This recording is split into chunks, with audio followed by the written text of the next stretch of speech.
कसे आहात सगळे?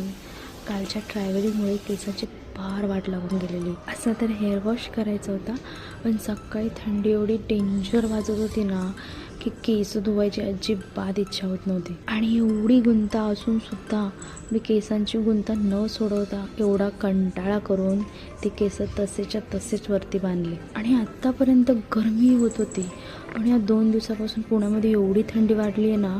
आणि त्यात हे कपडे मम्मी तिकडे रोज धुवत असताना सुद्धा इथे येऊन एवढे कपडे कसे काय निघाले तेच मला कळालं नाही. घरातली सगळी कामं आवरली आणि मग थोडं झाडांकडे लक्ष दिलं. पाणी वगैरे घालायचं होतं, मग ते घालून घेतलं. मनी प्लांटची पानं थोडीफार पिवळी झालेली होती, मी ती अगोदर काढून घेतली. आणि आमच्या टस्के मॅडम आहेत ना, त्यांना सध्या हा स्पॉट एवढा आवडायला लागला ना की जसं दार उघडं दिसलं की ह्या मॅडम येऊन इथेच बसतात. आणि मग आल्यानंतर कावळा, कुत्रे, मांजर या सगळ्यांना बघत बसतात. इथे बसायचं. एवढ्या कपड्यांच्या घड्या करायच्या होत्या, पण मी जराही लाज न बाळगता सरळ दुपारी झोपून गेले. ती संध्याकाळी 4:30ला उठले. 3 दिवस मस्त सुट्टी मारल्यामुळे आज कामं होती त्याची अजिबात इच्छा होत नव्हती. तुम्हाला माझ्या तोंडावरून तर कळतच असेल. जशी तशी तयार झाले आणि मग मी जॉबला गेले. Thanks for watching. बाय. आणि त्यापेक्षा